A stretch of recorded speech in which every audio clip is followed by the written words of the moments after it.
Today we're talking about one of the most forgotten battles, I think, of the Civil War, but it was the last major naval combat to occur during the Civil War, and it's known as, of course, the Battle of Trench's Reach. The Battle of Trench's Reach, people go, what's a reach? And a reach is, a straight piece of a river where you can, it's a reach where you can sail to or steam to. So Trench's Reach is a straight part of a very windy James River up in below Richmond. And as you can see from this map, I want to just tell you that there we have Richmond. Look how the river comes down, windy and everything. And then, of course, right here is what is known as City Point, okay? And, of course, there's Petersburg. So this is the Appomattox River, James River, all this windiness, and we're going to show you even more, but that makes it difficult for ironclads to operate in this river. It's narrow, it's only so deep, and also it is it's a good protective system for the Confederates, especially when they put obstructions and fortifications, and that and the Confederate squadron, known as the James River Squadron, will be known as a force in being. When we say force in being, the Confederates had ironclads, so the Union said, well, we can't send our ironclads up because we have to pass batteries, we have to do this, we have to do that. And so it was a threat to the Union. The sad thing is the Confederates never were able to effectively use it as an offensive force. And that is all because of some command issues and issues with the ironclads themselves. In early 1865, the Confederacy was desperate. When we say desperate, we mean desperate. Why? Because Grant was extending his grip on Petersburg, moving his lines further and further westward, which was reaching towards the various railroads that came and serviced Petersburg and Richmond. This, is a huge problem for the Confederacy, and yet the Confederacy looked to opportunities. How can we break this grip? And it came very clear to the Secretary of the Navy of the Confederacy, Stephen Russell Mallory, that, wow, if we could get our ships down the river, then we could attack City Point. If we destroyed City Point or took all their supplies and blockaded the river, what's going to happen? Grant would be forced to retreat, and the Confederates would stave off victory. And of course, this is the concept. Now, in January of 1865, certain conditions made it perfect for the Confederates to try and strike down towards City Point. Issue number one is that we had flooding. And when I say flooding, and of course, late December, early January, we had heavy rains, as we know from this year. We have heavy snow, and all that snow melts and comes down to the tributaries of the James River and then cause a freshet or flooding. And the flooding is going to raise the level of the river in such a powerful way. We'll get to that point somewhat later. Also, Rear Admiral David Dixon Porter had taken almost all the Union naval resources, and they have moved them to Wilmington, or to lay siege to Fort Fisher. And so from December 20th all the way through at least January 20th, the Federal Navy, the Federal North Atlantic Blockading Squadron, was busy, and all the ironclads that Porter could take, he took with him, so that the naval forces defending City Point were at a minimum. And so this wet water, or wet conditions really hurt the Union, because the obstructions at Trench's Reach, and we'll show you where all the forts are, but basically we're going to see that the obstructions the Federals have, some of it are washed away. So obstructions, what are they? Well, in the case of Trench's Reach, they are a combination of torpedoes, sunken ships, an iron chain to hold everything together. And then at the deep channel, they had what was known as a spar torpedo that the Federals could operate if the Confederates tried to pass that channel. So this is the conditions that basically we're facing in 1865, January. In fact, in the river, the Federals only left the twin-turreted Onondaga, also the Massasoit, and the USS Hunchback, which will be joined. There are a couple other gunboats like the Daylight and so forth, but they're farther down the river patrolling, because the Federals had to make sure that that river was freed from any Confederate guerrilla activity because of that supply line. So the Onondaga, which we will see, I'll just go up to it. I'm so bold. We'll come back to these other things. There it is. Oh my gosh. This is a twin turreted ironclad that is going to be designed by G.W. Quintard. He used to be a partner with Erickson, broke off from Erickson. In fact, when he lays down this twin turreted monitor, he actually doesn't want to use Erickson turrets. He wants to use what are called Cole's turrets, or Cowper Cole's turret. He was a Royal Navy officer who actually developed more of the future design of turrets that had a cylinder that goes down into the hull of the ship, and instead of Erickson turrets, work on a spindle. Okay, so what is more satisfactory? That column, so to speak. So the Onondaga was very well armored, 11.75 inches at the turret, 5.5 inches side, and 1 inch on the deck. The pilot house, which we can see to the left, right there, is on the forward turret. So we're looking at the rear or the stern of the Onondaga through this picture. That being said, this is a ship that has twin turrets. One of the problems with monitors are what? That they do not have greater firepower. So Quintard tried to change that by having twin turrets. The twin turrets are going to contain some of the most powerful naval guns of the era. Each turret would have a 15-inch Dahlgren shell gun. And we know that those guns could break the back of any Confederate casemate. So this is real critical when you think about it. Then, for range, they have a 150-pounder Parrott rifle in each turret. So you got mixed armament, so to speak, and we've got 4 guns. But for a monitor like this, that makes it more powerful than many others. This ship could make 7 knots. It had a crew and officers of 130, and is commanded by a man known as Commander William A. Parker, who will have some troubles in just a little bit. Now, when Porter left, to go to Fort Fisher, he told Parker, he says, "You're in charge of the 5th Division, which are the ships in the James River."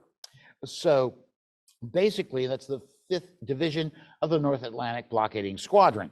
Wow. He told Parker, "Run no risk at present or while I'm away." In other words, you be a force in being and don't try anything aggressive. Well, the Union also built several batteries across the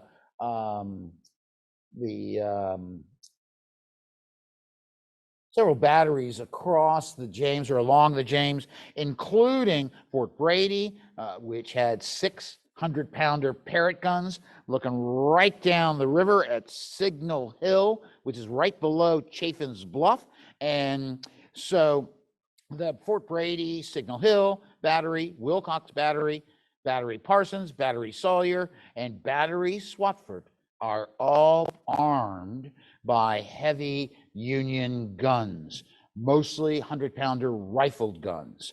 And then they're manned by Colonel Henry H. Pierce's 1st Connecticut Heavy Artillery.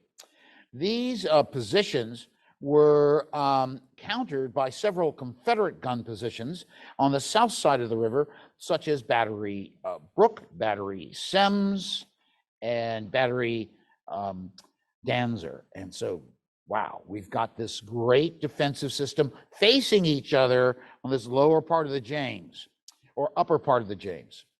Now, Army engineers with U.S. Navy assistance constructed significant obstructions in the river to block the Confederates trying to pass these batteries. Now, basically, the obstructions were, as I said, tied together by chains. They were sunken ships.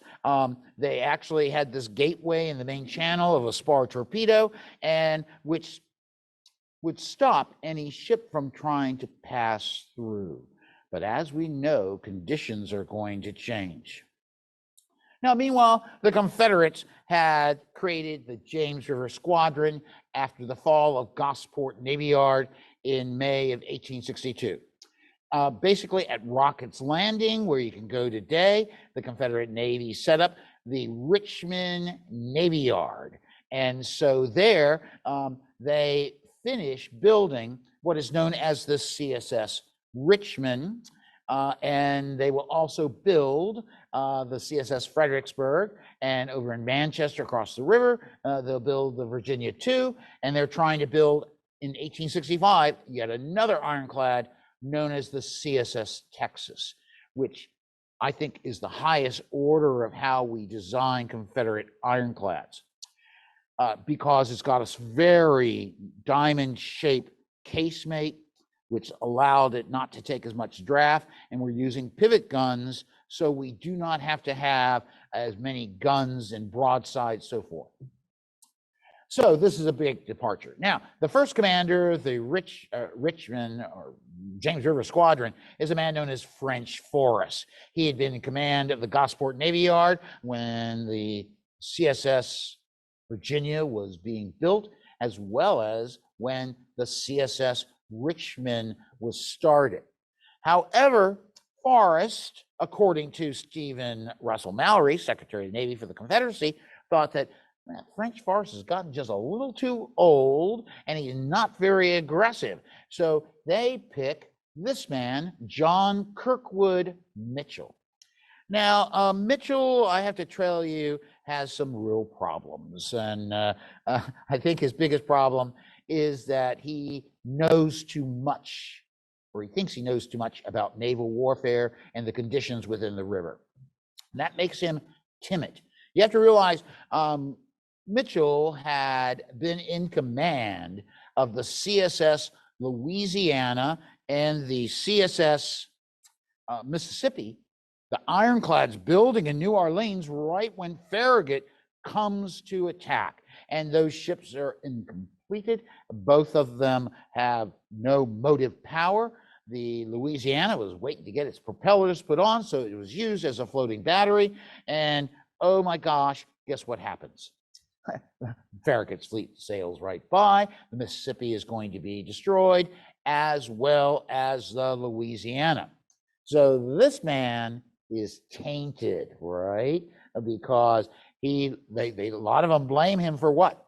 The loss of New Orleans. And how could he not strive to save those ironclads in another way? So, you know, he is not going to have the best reputation. So after he is a POW, and actually will be imprisoned in Fort Warren in Boston Harbor, Massachusetts, where he will be released. And in 1862, he will come and be chief of the orders, Bureau of Orders and Details, excuse me. And so that's a big thing to say. So, and so he's there, sending people here and there, but he sees no active service. Everyone's kind of afraid. Well, what does he do with ironclads? He blows them up, not theirs, but ours. So, but because of Forrest being too, I guess, considered by Mallory too old, he is going to be replaced by Mitchell. And Mitchell joined the U.S. Navy in 1825. He finally commanded a ship in 1859. He was ordered to go in 1861 to San Francisco to guard that gold port. Guess what he does? He takes it to Panama. He says, I'm out of here, and he joins the Confederate Navy. So, a big mistake for him in many ways. So the Confederates are going to build a pretty powerful squadron in Richmond. I think one of the best ships, and we're going to see them all right here, or somewhat. The ships are going to be known as the CSS Fredericksburg, which was built at the Richmond Navy Yard. It was 2,500 tons. It had a length of 188 feet. And they had to keep them short because of the windy river conditions that they had to serve in. It had a beam of 40 feet, 0.3, and a draft of 9.6 feet. 150 officers and men, 5 knots was its great speed. However, it was armed with one 11-inch shell gun, which was designed by John Mercer Brooke. Of course, one 8-inch Brooke rifle, and then 2 6.4-inch Brooke rifles. These were pretty well typical. Now, the Fredericksburg is going to be commissioned in 1864, okay, and actually March of 1864. Now, the next ship that they're also going to, or ironclad that they also have, is going to be the Virginia II. Now, this is also called many things. The Young Virginia, the New Virginia, the Federals call it the New Merrimack, so you can get all these ideas, but it's actually formally the Virginia II. Now, this is actually built over in Manchester at William Graves Shipyard. And Manchester is now part of Richmond, but anyway, the length of the ship was 197 feet, a beam of 47.6 feet, a draft of 14 feet, which is bad for where it's serving. Just think about the Fredericksburg has 9.6, so that makes a big difference. It, however, had a speed of 10 knots. I think that's one of the fastest Confederate ironclads on record. No one really tells me anything different as I tried to look up all this stuff. Had 150 officers and men.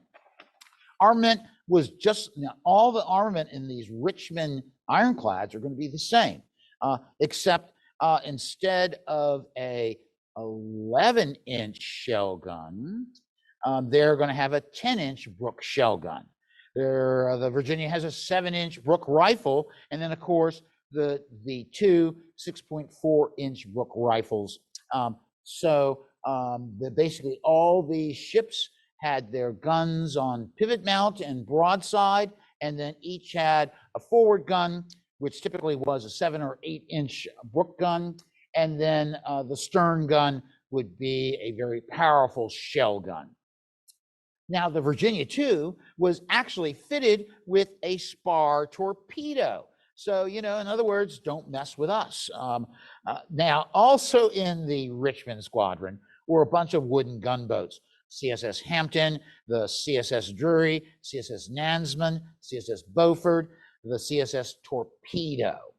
Now, the squadron had 3 torpedo boats as well, the Scorpion, the Wasp, and the Hornet. Get that, stinging stuff. Now, as we have said, heavy snows and rains in early January created this flooding, which damaged the Union obstructions at Trent's Reach. On 15 January, Lieutenant Charles W. Reed will actually go and inspect those obstructions. And he writes to Stephen Russell Mallory and says, there is a gap in the obstructions which we can take advantage of, and the water is high over the obstructions. So bing, this means we have a chance to do what we need to do. And so this is the situation that Mallory had been wishing for. Now, he'd had this opportunity in May and early June of 64. However, Mitchell says, oh, we're not really ready to do that. We really don't, we're outnumbered by the Union ships. And so that opportunity passed. Here is the big opportunity. January 15th, 1865, if I was told that the water was 18.5 feet over the obstructions at high tide, what do I want to do? And that there are not many Union ships in the James River. What do I want to do? I want to attack. In fact, he sent a message to Mitchell. I deem the opportunity offers us an exciting moment to strike.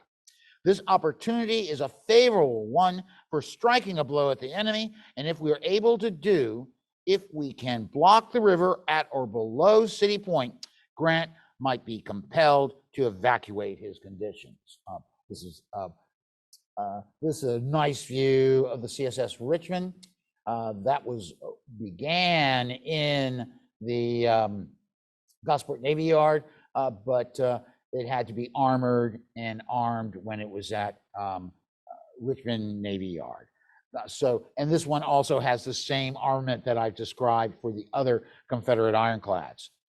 Now, I have to tell you, Mallory is really excited. This is our chance. See, everybody in the South, what do they think about the Confederate Navy? Well, that it didn't do much, right? And if they did something, their ironclads were sunk or captured. So that's not a good attitude. Mallory knew this was the opportunity to strike. So Mitchell, however, now he gets this message the same day. Reed goes and inspects the obstructions. And so Mitchell hems and haws, and well, we really have to make sure the obstructions aren't there. It's so difficult for us to operate in the James River. And so he had all these excuses. Mallory will say, you have an opportunity, I am convinced, rarely presented to a naval officer, and one which may lead the most glorious results of your country. I deplore that you did not start immediately after the freshet and have developed the loss of every day since. So Mallory's pressuring Mitchell to do something. Now, despite Mitchell's complaints, he was forced to strike for City Point. And this would be, and so he brings his fleet down, and on the early morning of January 23rd, 1865, just after sunset, actually, the Confederate flotilla tried to sneak by the batteries at Signal Hill and Fort Brady. I'll get back to him. But, and so this is Fort Brady right here. This is a typical 100-pounder Parrott. And wait a second, where's my great picture of, anyway, there's Fort Brady. You can see the 100-pounder Parrott guns right there. So anyway, so wait a second, there are the obstructions. And so you can see the main channel. Right there is where the boom is, right? This is a torpedo field. And you can see the level of the water, normal high tides, right? Now, we have to remember the flooding has caused it to be even deeper. So the Confederates are going to pass Fort Brady and Signal Hill, and at 8 p.m., the Fort Brady begins to open up with its 100-pounder Parrott rifles. The fort was able to fire at the Confederates pretty quickly. 25 shells are going to fire, but none with any damage. Mitchell's squadron headed on towards Trench's Reach and reached that position at 10:30 that night. Okay, so you can see where Trench's Reach is on this map. And so basically,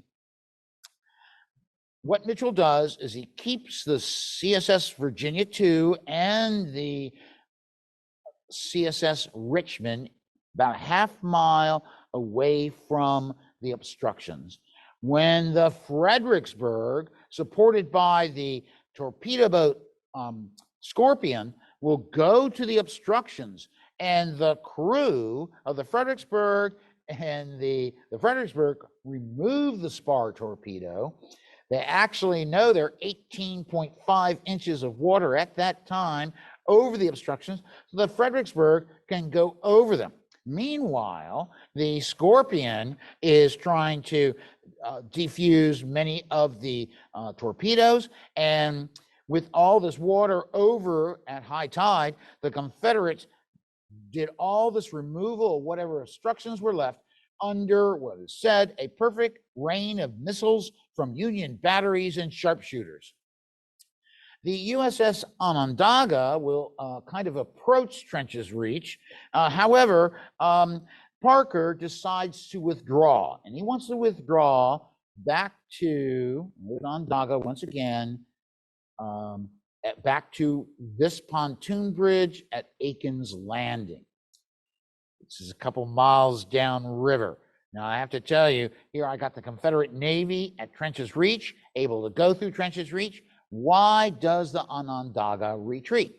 Well, Parker says, actually, Grant is going to find out about this,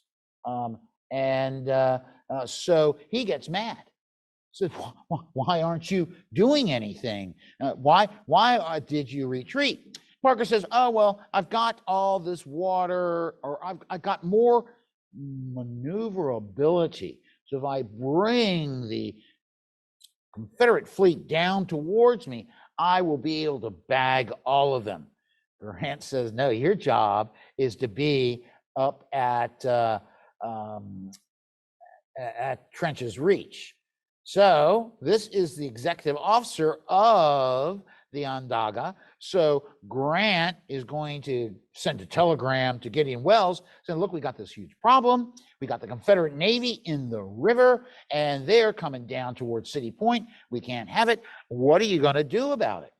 Wells goes over to Lincoln, and they say, well, where's Farragut? Well, Farragut is in New York. Who's next in command senior officer? Well, it's William Radford, but he's on board the USS New Ironsides at Gosport Navy Yard. So that's a little too far for him to come quickly. So what happens is that Grant says to Wells, we got to get rid of Parker. And so this man, and Parker's, I've never found a photograph of him, so that's not been very popular. So this man takes command, and basically we're going to see that he will bring the ships up toward Trench's Reach, along with this gunboat and the Hunchback. And now the Spoiton Devil, oh my gosh, there it is, has arrived, right? It's a torpedo boat. They're told that, well, when you see a Confederate ironclad, you just rush right at them and let off your torpedo. Now, so Parker is now replaced.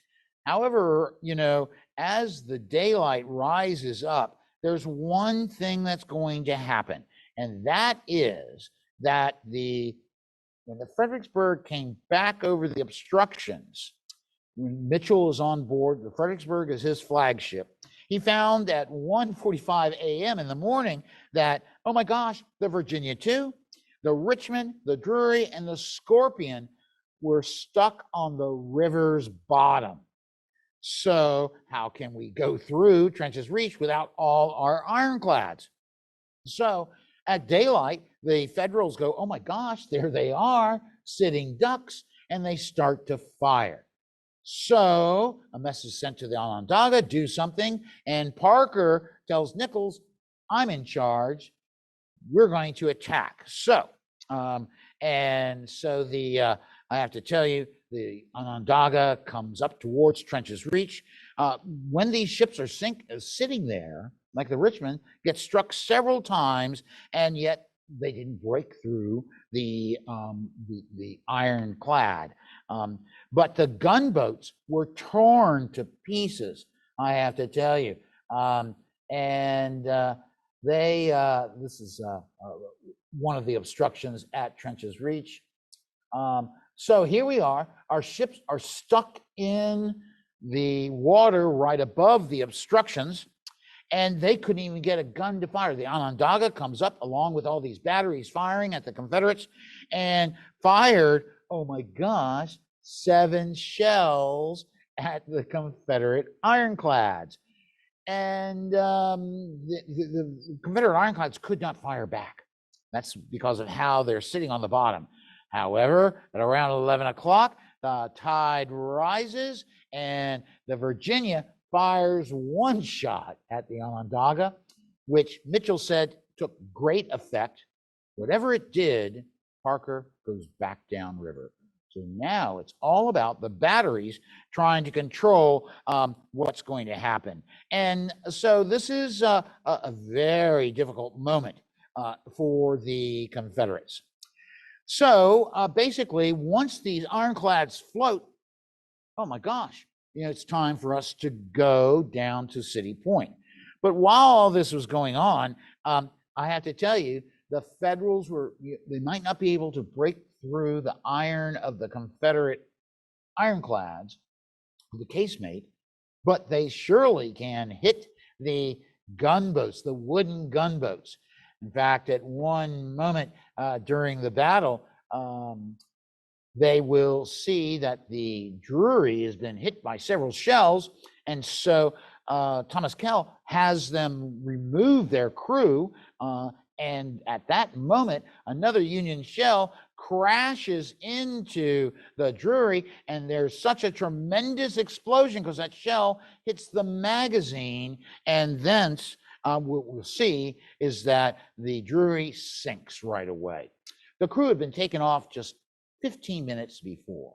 The blast was so significant that it disabled the Scorpion, and all the crew abandoned. 2 members of the Scorpion crew are going to be killed as a result of this explosion.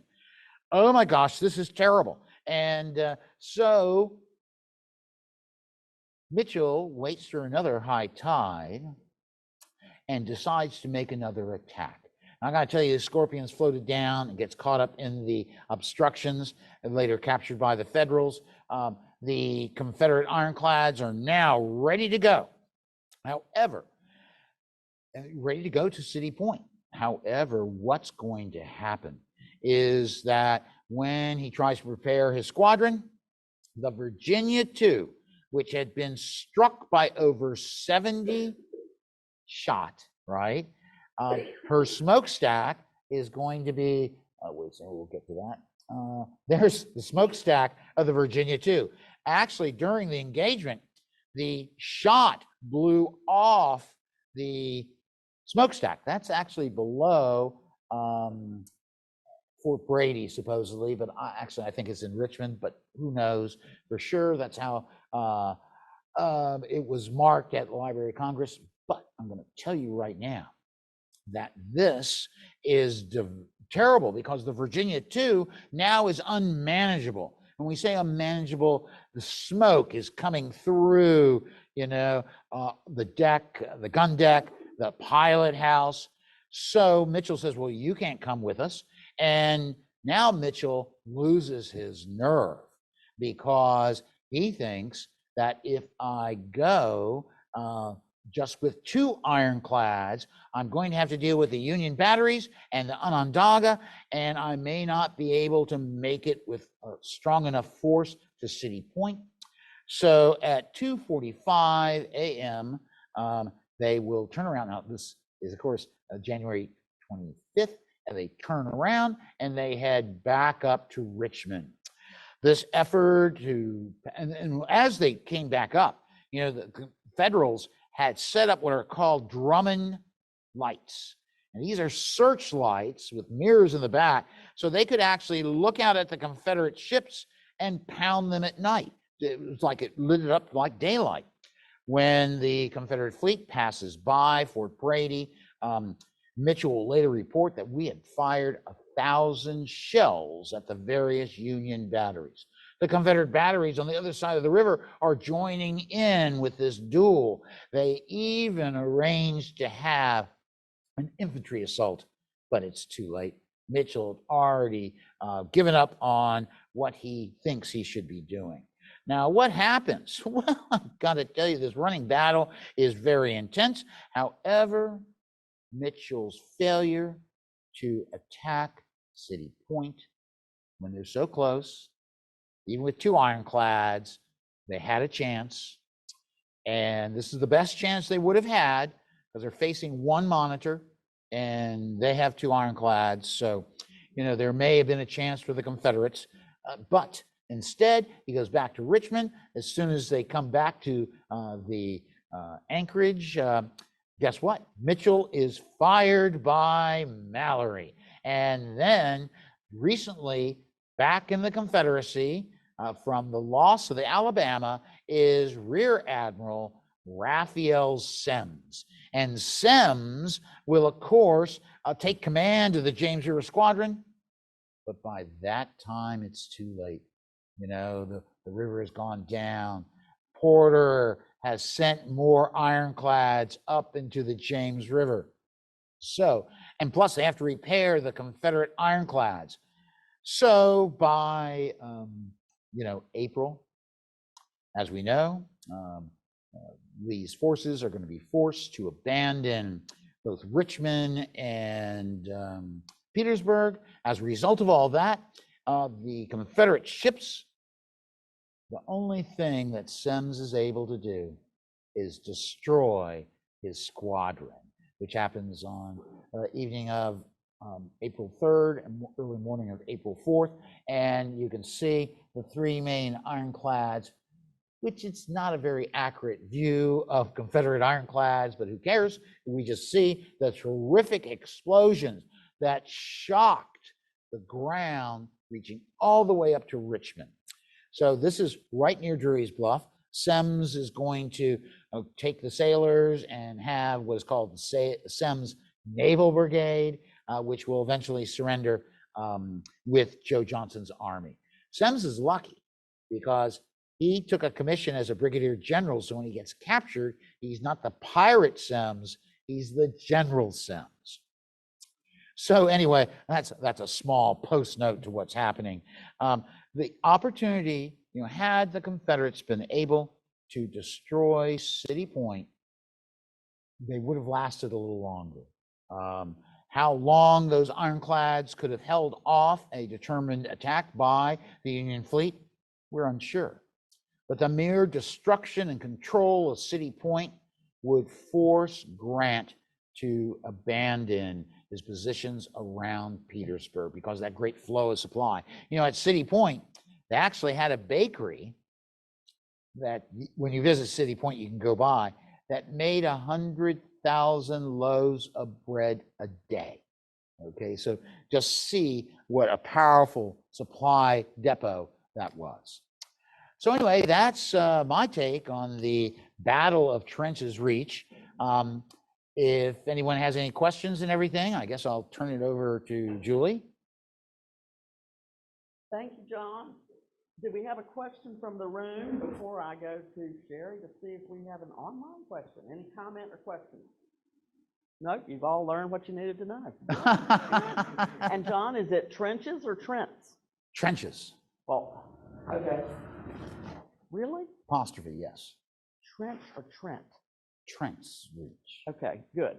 I'm his editor, so I was just trying to get it straight. Anyway, Sherry, do we have a question or comment? Yes, actually, we do have 4 questions in in the Q&A box from our online audience. The Great. first question comes from Dave. The question is, are there any remnants of the Richmond Naval Yard still in existence? Nothing relating to the Navy Yard, because that was an important landing for post-Civil War Richmond. However, I know people who have touched the remains of the Richmond Squadron when it was scuttled below Richmond. So they're listed as a navigation hazard, and yet they tried to blow them up, to make the river better, but they weren't allowed to do that. So anyway, so no, I mean, you can stand at the landing. There's a restaurant, you can actually overlook the landing, but there's nothing left of, the best thing I could say is you can go to Tredegar, and that's where they made the Brooke guns and Brooks shell guns. All right, the next question is from Michael. Are there any photos of the CSS Virginia II? We had one. Yes, did. that was. We did. Just the In the that slide. one. You Mhm. want to find it, John? Can you go back? There are not many pictures of Confederate Not many, ironclads. but we did find one. It says Virginia II, Well, it's somewhere. but there weren't many. Okay. That's a Claire Ray drawing, so that's not a photograph. That's a great. Okay. Yeah, so. We did have one. Anyway, there is one in there, but Okay. not very many of them. Okay. A lot Okay. of drawings were done. Well, there's a great series done by Claire Ray. Claire Ray. After the war, around the in the early 20th century. And the best squadron that gets photographed is the Charleston Squadron. So you can actually see the Chicora and the Palmetto State and so forth. But there's no photographs of there's a photograph of this USS Tennessee, but it once was the CSS Tennessee. Then there's several great photographs of the CSS Atlanta as the USS Atlanta, because it gets captured. There's one picture showing the hull, and many people ascribe that to being in Savannah, but I really believe it's at the Washington Navy Yard because I just don't think they photographed many ironclads, the Confederates did, but you have a great way of painting them today because of the details you have about length and so forth, and general design of Confederate ironclads. All right, the next question comes from Kevin Brown. How did the Confederate guns compare with the Dahlgren and Patriot guns on the Onondaga? Did I pronounce that correctly? Yes, Onondaga. Okay. Onondaga. The Union made it difficult because they used Native American names, and some of them are like, oh my gosh, where'd that come from? And so it took me hours to learn how to pronounce them, much less anything else. Well, I have to tell you, the 15-inch Dahlgren shell gun is known to have broken the casemate of the CSS Atlanta and the CSS Tennessee. So that, and you got to realize when you're firing at 50 feet, this huge solid shot, it's like that type of hit. Now the Parrots, really, we never see a report about how well those Parrot guns did against Confederate ironclads. Obviously, at Trench's Reach, we know that the casemates are never broken, despite the short range. We also know that the only thing they do is blow up a wooden gunboat. So a Parrot gun was unlike a 7-inch Brooke gun that had, John Mercer Brooke invented the first armor-piercing shot, and those are called Brooke bolts. And when you look at the turret of the Monitor, which I probably have many times, in fact, I know I have, There's a screw which is at the top, but now actually it's the bottom. They were trying to hit and jam the turret. That became a great thing. So that shot, that Brook bolt, spins in over 3 inches. That's at 300 yards.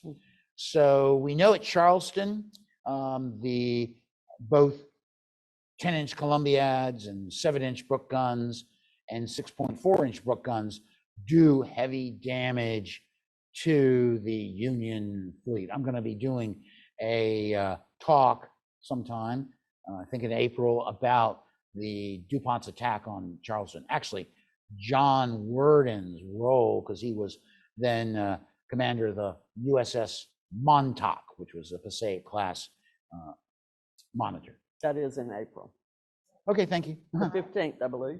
All right, the next question comes from Michael. Did the Confederate fleet fail to coordinate with tidal charts? No, they knew the tides, and they knew that other than the Fredericksburg, the other ships, even at a regular high tide, couldn't get across those obstructions because the depth of the water there is 14 feet. So the only way the Confederates could make a run past Trench's Reach is to actually do it during a flooding period, and which happens in the winter, happens in the spring, and so that's their big chance. And if they can make it through those obstructions, they have a good opportunity. Now, in May and June of 1864, there were 2 other Union ironclads in the river. The Atlanta was in the river. So you really didn't have that opportunity, or Mitchell did not want to take those risks because once again, he thought his fleet was in being. It's like the Battle of Jutland when the High Seas Fleet comes out to try to take on the British fleet, and they were a force in being. But then when they went out, they were outnumbered. And so that's what Mitchell thought. And Mitchell, to his point, was right. But this in January, on January 15th, Mitchell should have immediately brought his ships into action because he had that great opportunity, seldom seen by the Confederate Navy. And so, you know, what the naval resources in the James River then were minuscule. You know, 2 Confederate ironclads could have either rammed or had a torpedo blown up under the Onondaga. Next stop, City Point. So it was a missed opportunity. Gotcha. All right, the next question comes from Bert. For the Union Army engineer support for the Navy, where can I find documentation for this? Well, that's pretty simple. Let me go there.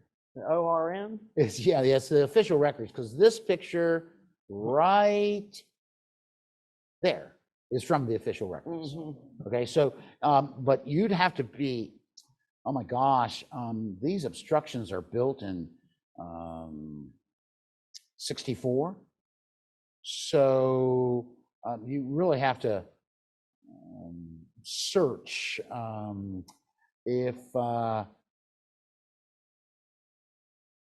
can't remember, I know that, you know, I have the official records at home, and I was know the going to say volume. you're one of how many people Lots of living that actually have that set of books in their home. I mean, it's a room full of books, but that's where it is, right? Yeah. Yeah. So I would suggest doing a search.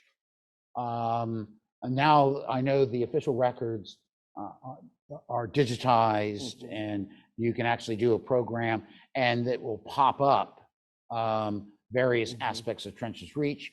Actually, you'll then find, you know, an engineer's report. So what the Federal Navy did was bring up the old schooners and hulks, and the Union engineers built the actual obstructions after the ships had been sunk and everything. The spar torpedoes would have been done by the US Navy.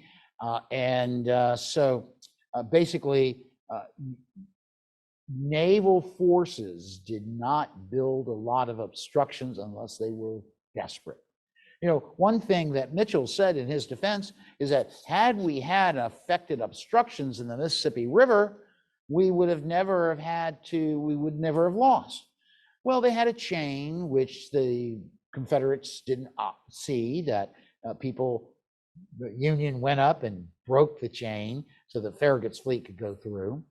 And also New Orleans was still trying to be a blockade runner's port, although it was almost impossible for it to be used that way at that time. But I would have to say that even with obstructions, and the Mississippi River is very deep there, I don't know how they could have actually made something better than a chain boom.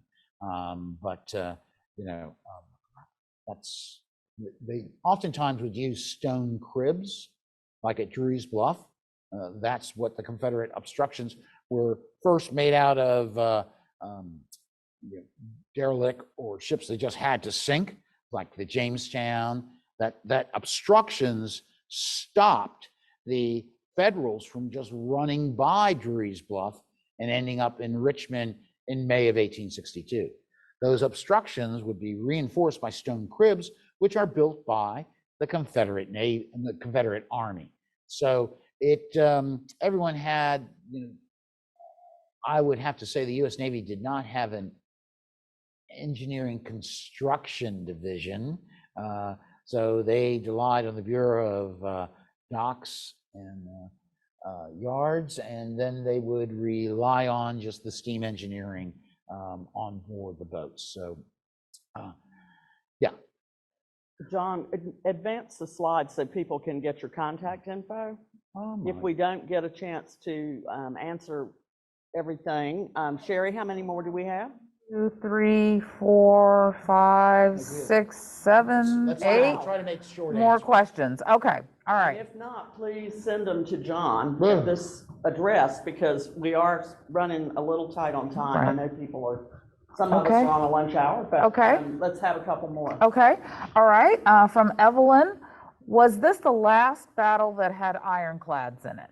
Yes, it was. Now, there almost was a battle with the Stonewall with the Union ships blockading it in Cadiz, but it didn't happen. So this is the last ironclad battle. The last naval battle may be construed as being June 26, 1865, when the Shenandoah was sinking whaling ships up in the Bering Sea. But this is the last major naval battle. It is also the last battle to feature in the United States waters ironclads. Jim, seems like the Confederate naval chain of command wasn't very forceful in convincing commanders to dam the torpedoes and full stop ahead. Why? Why? Because there was the seniority issue that people had served longer than you. I'm available for the next flag post. Now, Mallory tried to get around this because Josiah Tatnall had not been aggressive enough with the CSS Atlanta in Savannah. So he sets up a provisional navy and he promotes this one wild guy, I guess you could say, William Webb, to take command of the CSS Atlanta. And of course, he runs the ship aground and the ship gets captured. He tries to take on 2 monitors, even though he could have waited 2 weeks to have another ironclad to be with him. So it was seniority and also the pool of talent, okay? I just want to make that clear. It's all about a bell curve in the Civil War. The Confederates start out at the beginning, at the top of the bell curve, then they drop because of attrition and also because of available talent. Many of the senior officers that left the US Navy and joined the Confederacy, if you ask Buchanan, they said they were, he called one Victor Randolph an old woman, and he was not nice to a lot of them because they were no longer effective commanders. So you had this gap for the Confederate Navy. Where they had aggressive commanders, you can see it. And that would be Buchanan and Semmes and several others. Speaking of Buchanan, John will be delivering a lecture on March 11th about Admiral Franklin Buchanan as part of our commemoration of the Battle of Hampton Roads. We're busy doing other programs which will go over that 160 years ago in March battle, and so we will be sending information out. Please do fill out the survey. If you receive it, it gives us great information and allows us to continue doing these programs for $1 for those of you that had to pay to get in, and for free for all of you online. John will talk on February 11th about the city class ironclads, Pook turtles. So we have a lot of information here in the museum about Mr. Pook, including some of his paintings, which are beautiful. Paintings of his ships. Of his ships. Not of him, but yeah. So thank you all for being with us today. If we didn't get your questions, please do send them to John. He's very willing to do that, and we appreciate that, and we appreciate all of you for joining us. Have a great weekend. And remember to sink before surrender. Absolutely. Thank you all for coming. We just got word we're going to be closed tomorrow, so we're glad you're here today. And thank you all.